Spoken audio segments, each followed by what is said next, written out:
that's what he's talking about. So Jonathan Levy is not only a wonderful specialist in how to work with children, but he's also one of the people who exemplifies this whole cortex ideology, if you wish, how to work with children, remaining a child yourself. And because of it, he managed to do what he managed to do, managing in the present time.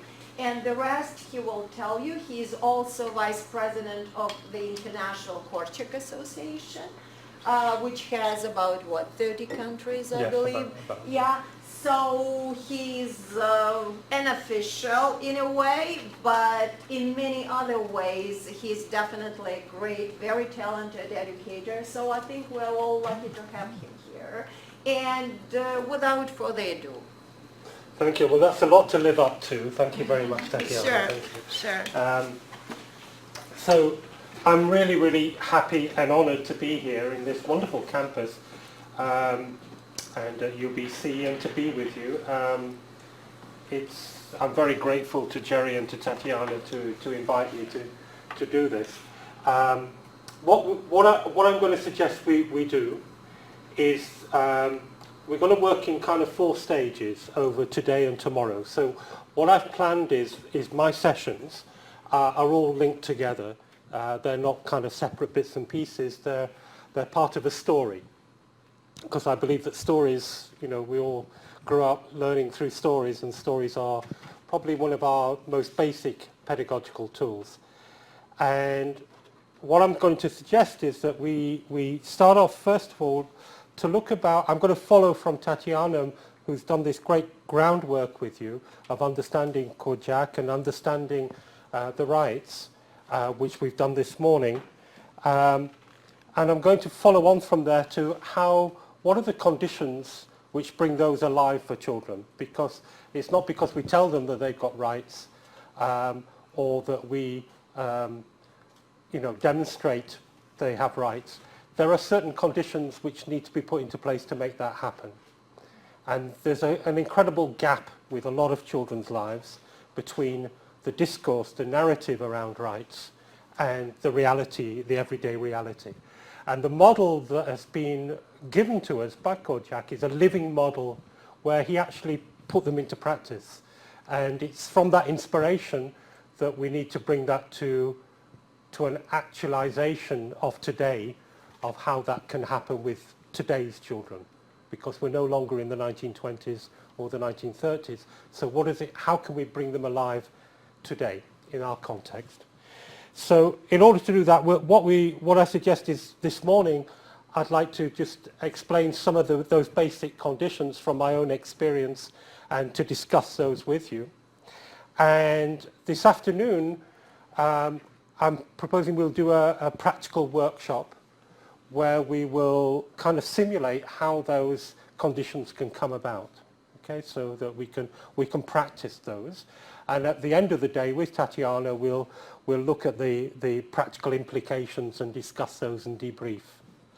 Jonathan, if I may interfere, and we will have maybe additionally half an hour before the discussion, because we still have the history of human rights, of children's rights, which you have as papers there in the folder, which we never went through. So we will do that, but briefly. Okay, good. And tomorrow, we'll have children. That's a missing element in the story and an important one. So you'll actually work with the children will work with you in a very kind of special context. I didn't tell them about it. So we will have students from U Hill Secondary School, which is here on campus. We will have 8 high school students. 8, who yeah. will come, and we will have a workshop together with them. So for you to be surprised how brilliant kids could be. So we're going to go into a real practical application of this. And it's going to be really based on, and then we'll end up with Tatiana debriefing that experience, but the children will be with us and they'll be debriefing you and you'll be debriefing them, and we'll try and capture some of the learnings from that experience. Yeah. So does that sound okay for you? Good, because I don't have a plan B, yeah? So I'm quite happy you're happy with that.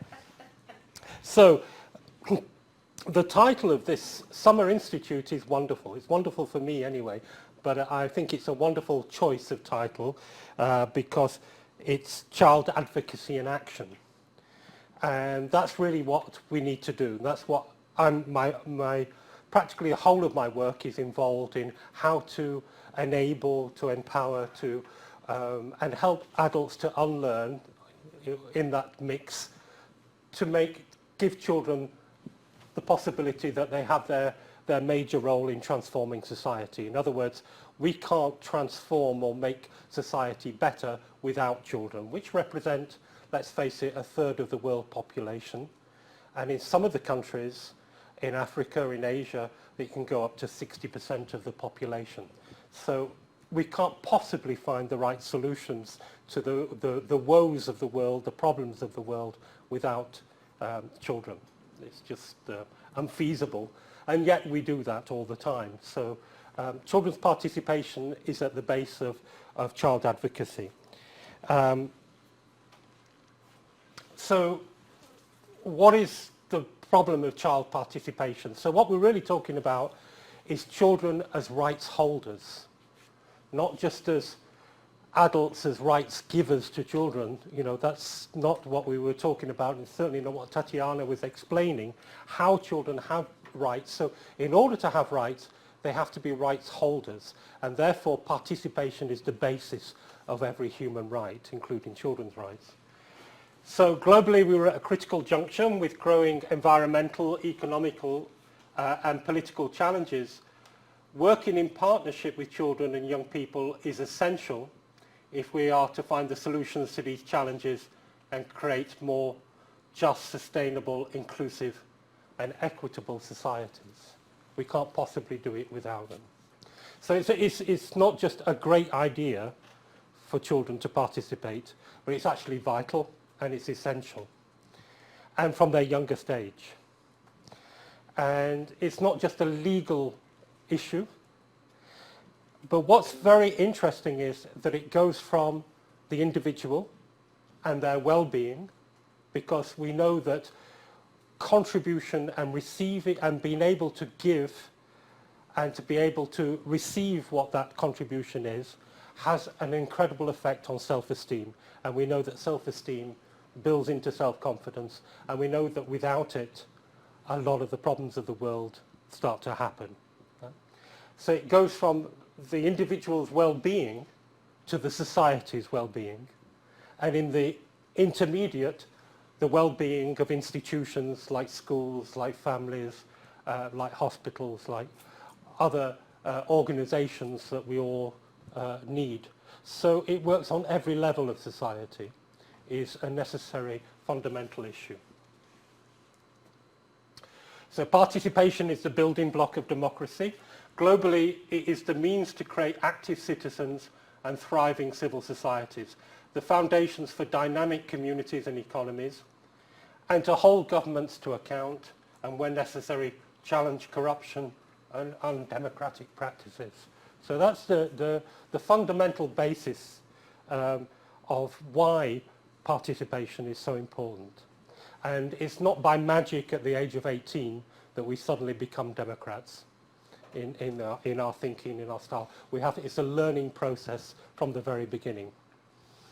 So part of what I think is really important, and generally it tends to be the missing part, is what are the conditions which enable that to happen? In France, in my backyard, politicians tend to be very pleased by proposing new types of opportunities for children to participate. But the problem is, because they don't put into place the conditions, or the professionals that are dealing with them haven't been trained in how to think in this way, then they simply are inviting children to participate. The children don't know how to participate, and the adults end up manipulating them in these situations, and it becomes the absolute opposite of participation.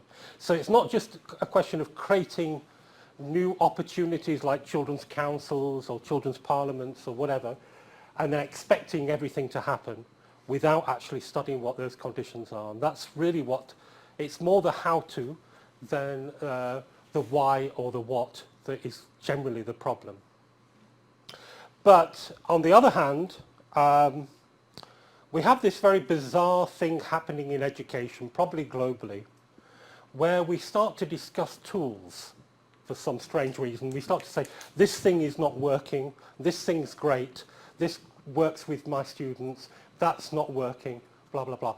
And it's almost like that we're putting everything onto these sort of methods and techniques, you know.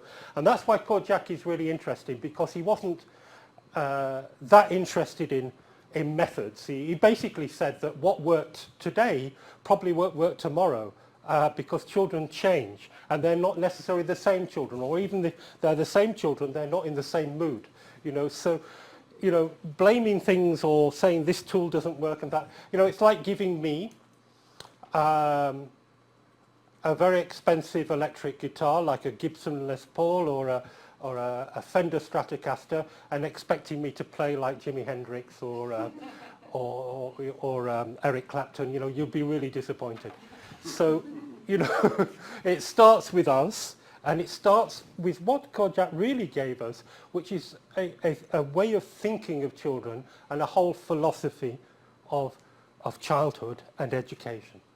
And it's that philosophy which is really important, because Kojak was part of an amazing generation of educationalists, of thinkers, that came into being, if you like, into their being between those two horrible wars in the 20s and the 30s.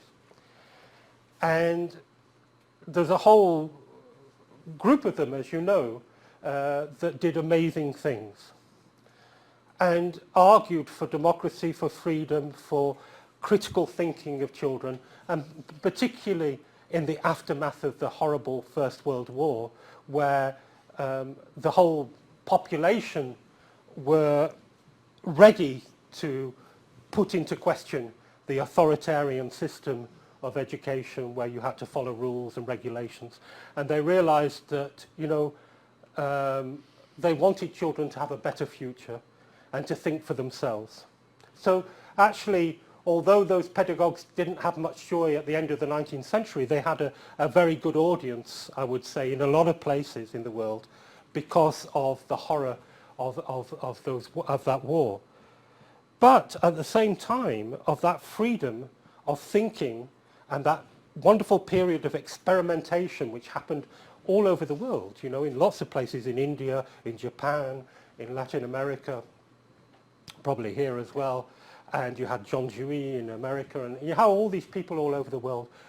You know, you had a contrast of the rise of fascism in Europe at the same time as these. And it's very interesting that the actual dictators, the fascist leaders, were very excited as well about these pedagogues. Mussolini thought Montessori was wonderful. And he flattered her and he said he would put Montessori schools all over Italy. What he took was the method. What he didn't take was the philosophy. And if you think about the Hitlerian youth movement, Scoutism, you know, and many of the other methods that were being used for the good of humanity were diverted towards the ends of control and fascism. So it's not the methods themselves, it's the thinking and the regard to the child and the philosophy behind it that we have to take into account. So the problem is that the convention is a wonderful, and we're in this 30th year, as Jerry announced yesterday. It's the political and legal discourse, but it's the gap of that, taking it away from that conceptual framework and making it come alive in the home, in the classroom, in the play area, in the hospital, wherever children gather. So we know that one of the ways to look at it, and this is part of what I'd like to work with you this afternoon on, is that one of the ways we can look at the convention is its systemic vision, that the rights are interlocked together, and if we violate one of the rights, then the others don't work. And Kojak knew this in the orphanage, that if we don't respect the right to identity, then that person's not known, is not understood, then he doesn't have the right to other things. And this happens, in the world, there are phantom children that don't have any birth certificate, they don't have any papers, and they don't have the right as a result to education, to health, or in difficult circumstances.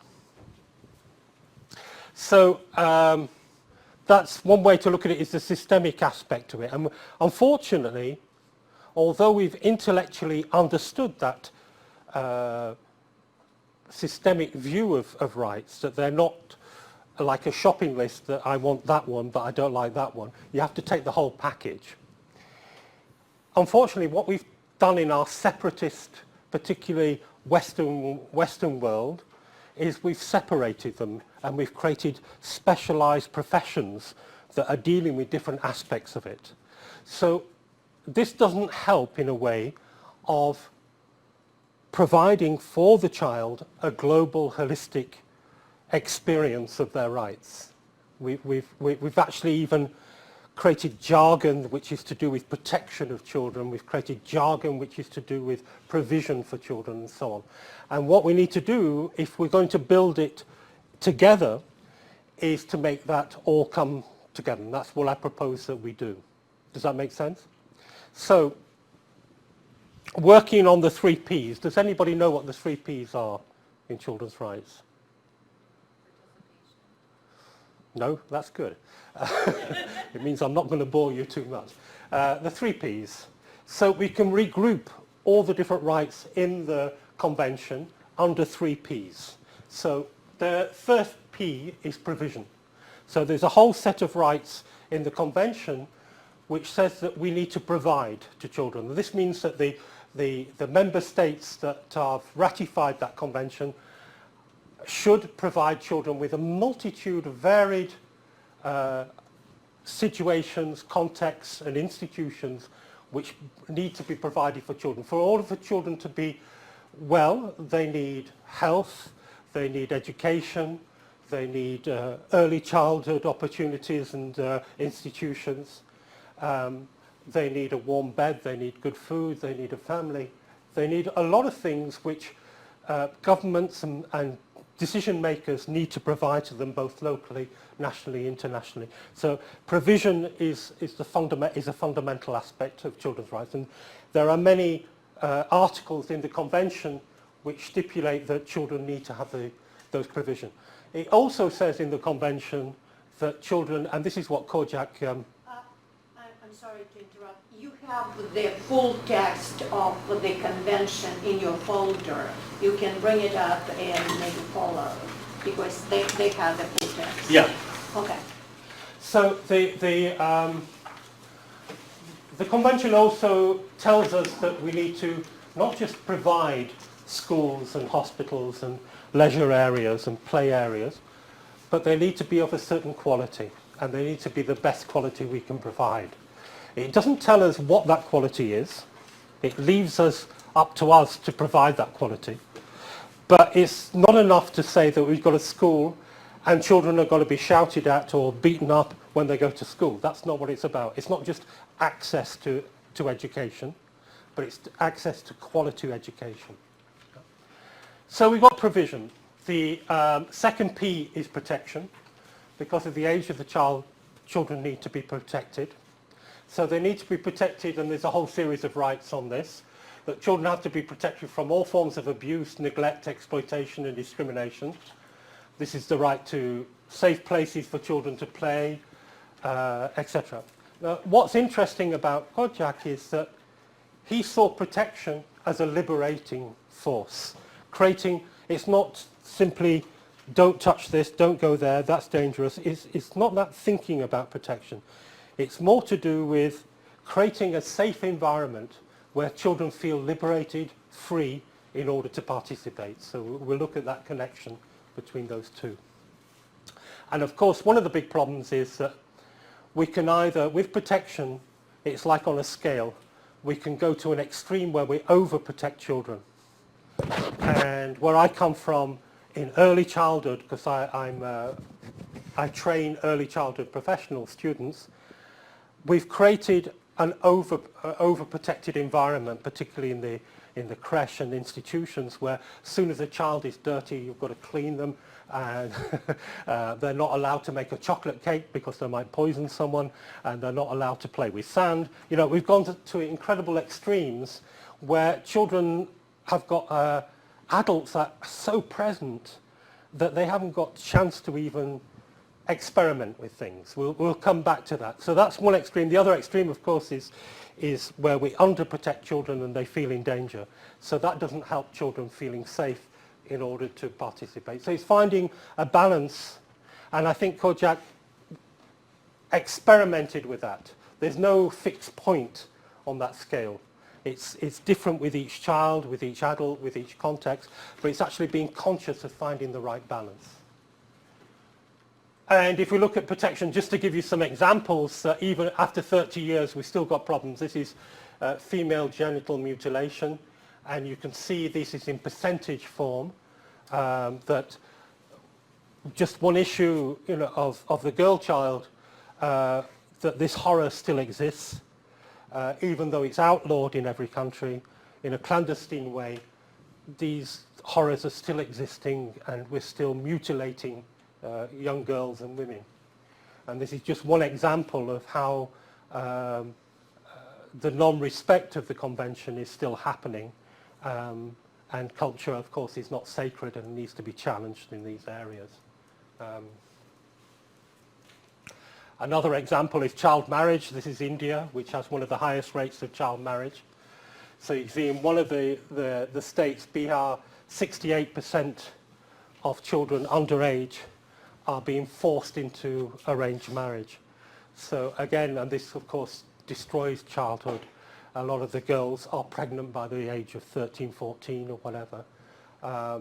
So again, the work is still not being done. We can all congratulate ourselves for 30 years of the convention, but we have to also take into account that when we blow out the candles, there's going to be candles still alight. They don't go out yet because the work has still got to be done. And of course we can go into many other examples of this, but protection is still a huge issue for many, many children around the world. And the final P, is participation. So participation was really the big contribution that Kojak gave, because Eglantine Jebb in 1924 proposed, you know, this treaty on children's rights, but Kojak felt that it wasn't enough, it wasn't radical enough, and it didn't include participation. And participation was the big thing. So Article 12 to 15 is really about the right to express, the right to choose, the right to, in certain cases to make decisions, the right to your own beliefs and so on, the right to create associations or to be part of certain governance situations. All these rights are fundamental, because without them, then children are not rights holders. This is the key thing, as right holders. So what we can look at is this. How do we bring these 3 Ps into a systemic framework? Well, we can look at it in this way. That if we want children to fully participate, we need to look at what is a protective environment. How does protection enable participation? So we've created judges, social workers, psychologists that are there to help us with protection. We've created decision makers, politicians that hold big budgets that should be using it to provide for children. And we have educators, NGOs, and they're talking a lot about participation, but they're not necessarily all working together, and the child is in the middle of this this story.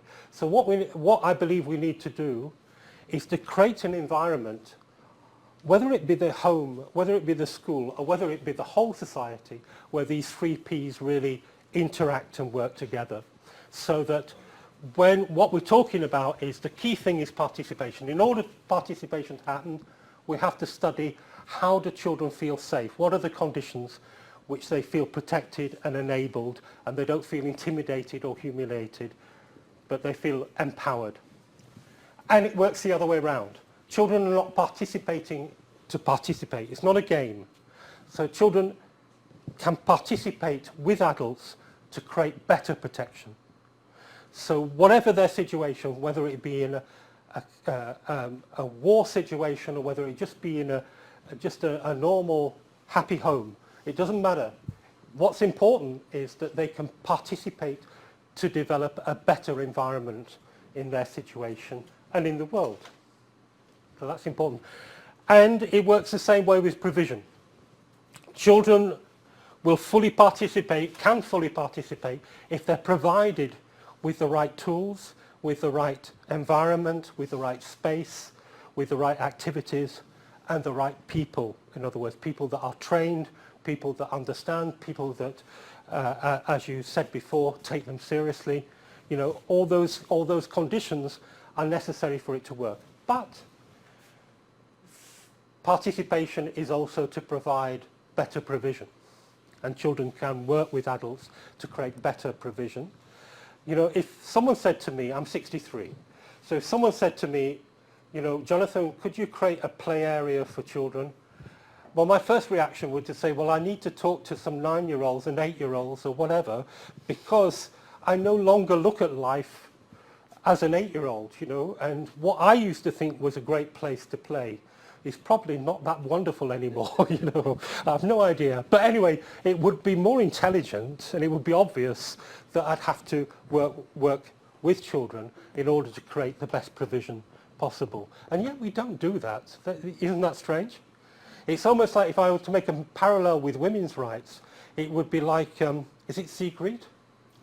Siegfried and I decided to do a whole conference on women's rights, but we decided not to invite any women, and we're just going to talk about women's rights. And we'll probably end up talking rubbish, you know, because it just doesn't make sense. Yes? So.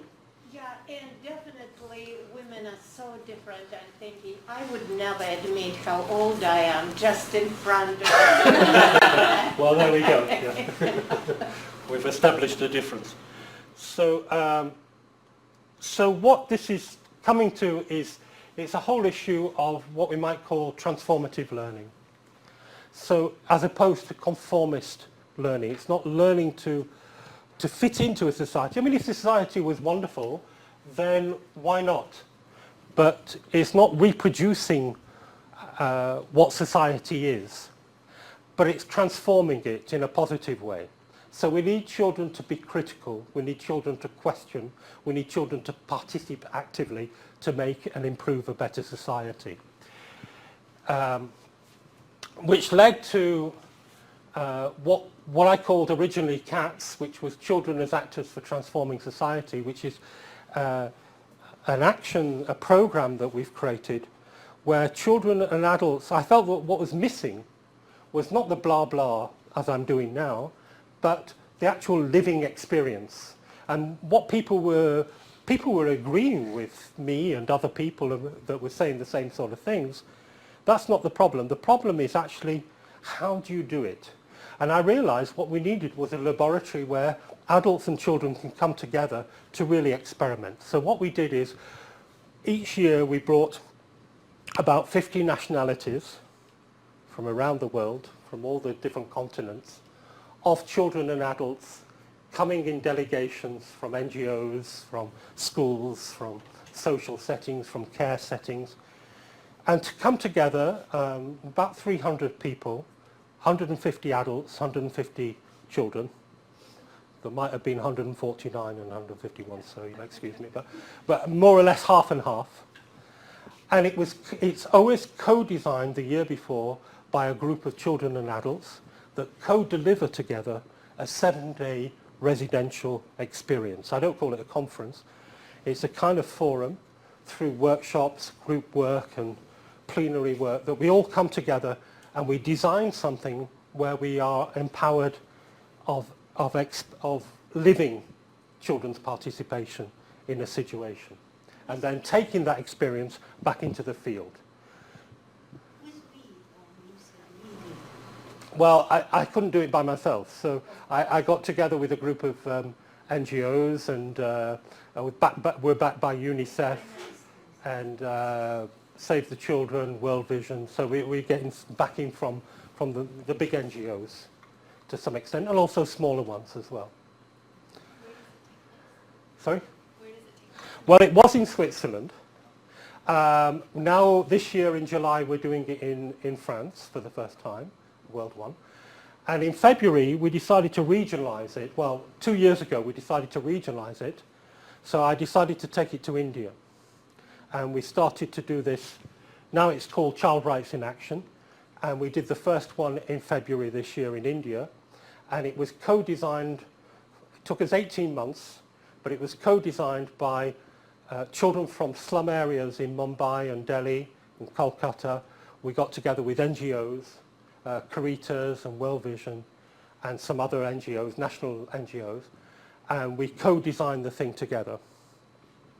And basically the whole contents was the children, and we as adults worked with them to develop the process with them.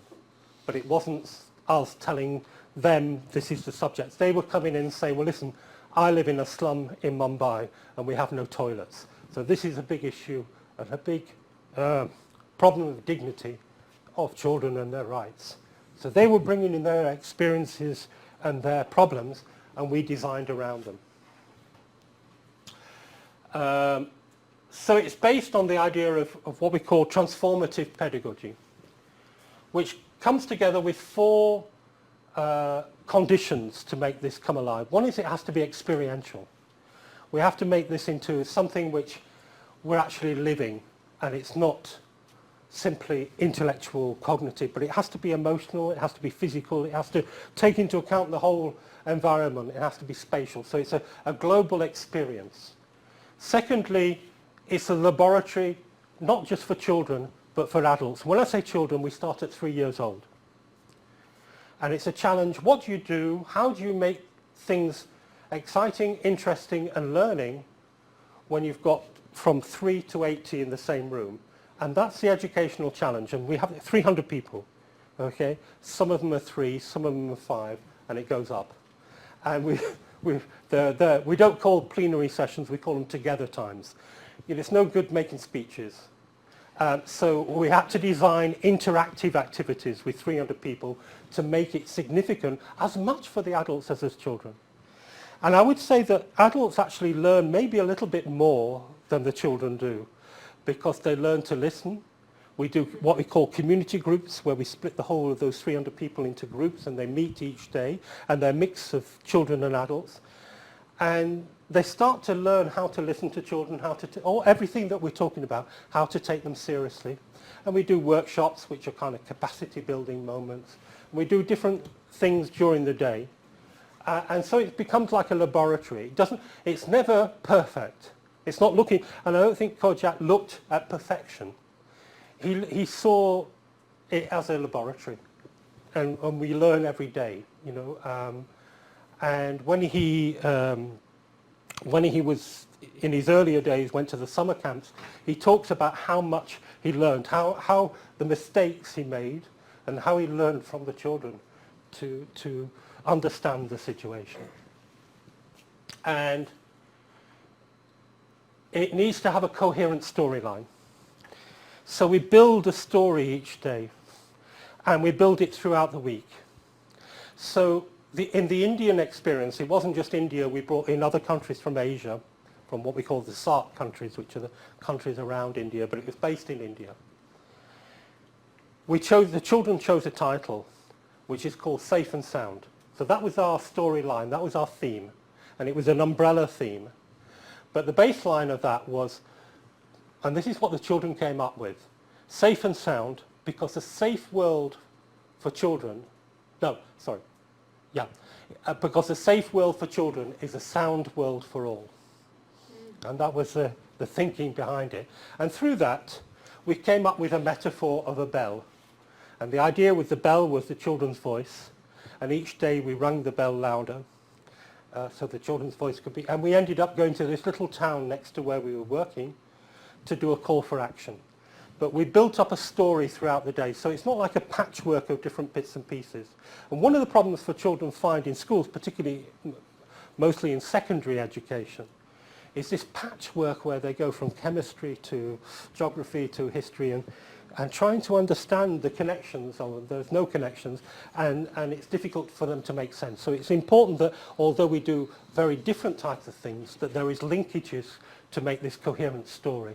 So the last element is created varied activities, which create... One of the big problems we have in education today, I would say globally, is attention, is concentration. We're constantly reducing the time we concentrate. So we need to vary and make a dynamic day where we're doing very different kind of things in the morning, in the afternoon, in the evening, and so on. So these are the things. So it's a laboratory of child participation. It's not child participation, and Kojak understood this very well. It is not just about children. It's about children and adults working together. And it's understanding and capacity building, forums, training, transforming from personal empowerment to institutional change to societal and cultural shift of understanding children. So we need to build a chain of individual, in a Gandhian way, in terms of Gandhi. If you want to change the world, you've got to change yourself. This is basically the message he gave us. And I think it's starting with ourselves to change ourselves in order to change society. And deal with the issues really facing children, and not what we think are important, but what the children important is, whether it be abuse, mistreatment, lack of recognition and status, freedom of decision making and life choices are the issues mainly that children tell us that they're dealing with. Oh, I don't know why that's happening, sorry. So the approach is this. It's a collaboration between children and adults with children's rights and this transformative pedagogy, and actually putting into place this interactive element of protection, provision and participation.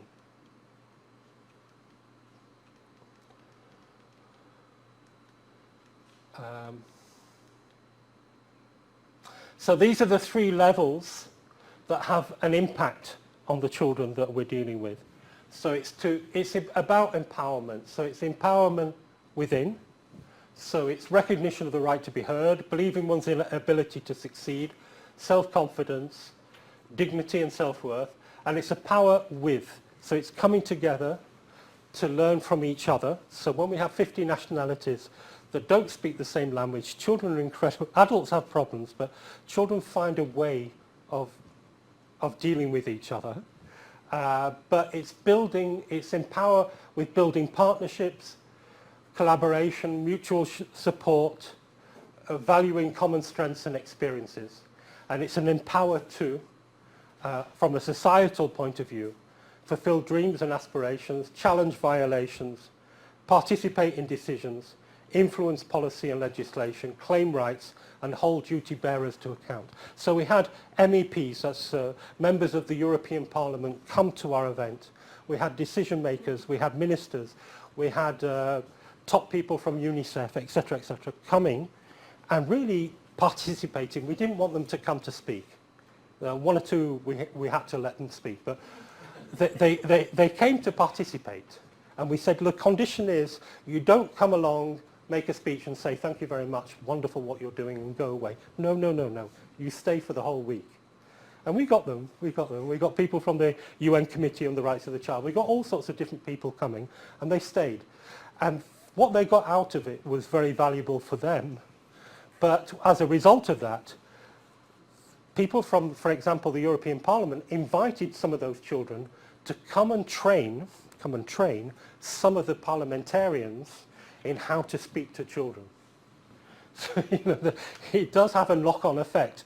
It's sometimes difficult to get them to understand, but that's what we need to do. We can't constantly blame decision makers that they're not making the right decisions if we don't help them to understand, and that's what we need to do. This is the one that we did in India. And this is our symbol, the little girl with the bell. So I'm just going to end on, maybe discuss this with you here, is that children's participation, one of the problems is power in the mix of participation. Whose holds the power, and what is the power sharing like? And this is one of the problems. If we take the school environment, one of the problems is that when the adult has all the power and the children has very little or none, then that creates a feeling of what Tatiana was talking about. It's not fair. It's not just. I'm not even part of this story. Yeah? And that non-justice, not even being able to say that the rules are fair, leads to a lack of motivation for learning. We have a big dropout situation. And because we're not learning, then we start to create a feeling of self-esteem because we know we're failing within the institutional framework of the school, a lack of empowerment and self-esteem, and it ends up as an antagonistic relationship between the adult and the child. So the adult ends up, I'm talking about the teacher, ends up having to kind of fight with the child to get them to do the thing that they think is important. And then parents also can also add on that to say, look what you're doing, you're making a mess of your life, you're going to end up on the street, blah, blah, blah. And it ends up as this bad antagonistic relationship. So reversing the process. What I'm saying is, if we can understand that taking that first step, which is very frightening for a lot of professionals, of sharing some of the power. I'm not saying it has to be 50-50, but it's giving some of that power to the child so that they can actually contribute and co-create together some things. If the child can contribute, then there is a higher level of a chance of justice, of fairness. And if that contribution is accepted, then we start to want to learn, because in order to contribute we have to learn things. And then our self-esteem rises, because if what we're contributing is accepted and people are grateful for what we're contributing, then we start to have self-esteem, that what I'm giving, what I'm saying is worth something. And then we start to build a relationship of complicity and not antagonism. Within that leads to a larger knock-on effect in the community and institutions and in society. So I believe that participation is at the heart. It's not just a legalistic demand from the convention, but it's actually for our own health reasons that we grow up with the possibility of actually being self-worth in our development, self-esteem. So this is an interesting image of what not to do. This, I don't know if you can see it from where you are, but it says the Global Summit of Women 2014. But it's absurd, right? Guys, middle-aged guys with wearing suits and ties on the stage, and there's a woman down here taking a photograph of them. But but we do that all the time with children. We talk about children, we work with children, but we don't invite them. And how can they do a global summit of women with no women there? It's a... So the conditions, if you like, is not this one.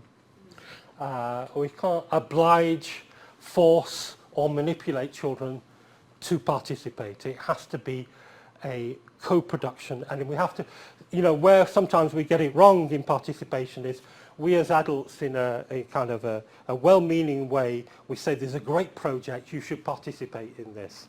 But it's not their project, So we're missing a stage where we have to decide, where the decision making has to be from the very beginning.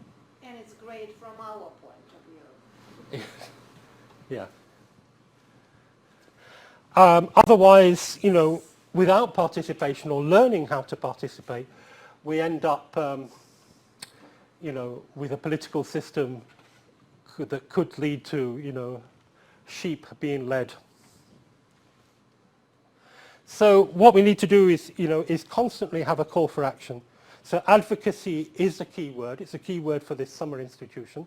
And we have to help children to learn to be advocates and to be responsible for their advocacy, but they can't do it on their own. They need to be supported by adults. And when the world doesn't listen, we just have to pump up the volume sometimes. Okay? So I want to finish on, I'm on time. Yeah. So I want to finish on a poem that was written in our last year, in 2018, in the event I was talking to you about. This was written by 9 and 10-year-olds. And they presented this in the closing session of this. If you imagine we've been together 7 days, they presented this in the program was called at that time Cats. So the under 10s were called kittens, and the kittens got together as a group with the help of some adults, and they decided to write a poem. And they wrote what is called a reverse poem, and this is the poem that they wrote. They said, "We must not listen to children. You are wrong if you think that children are worth something. I know that children don't have ideas. It's not true that children are intelligent. Children can't help adults. Don't think that children can change the world.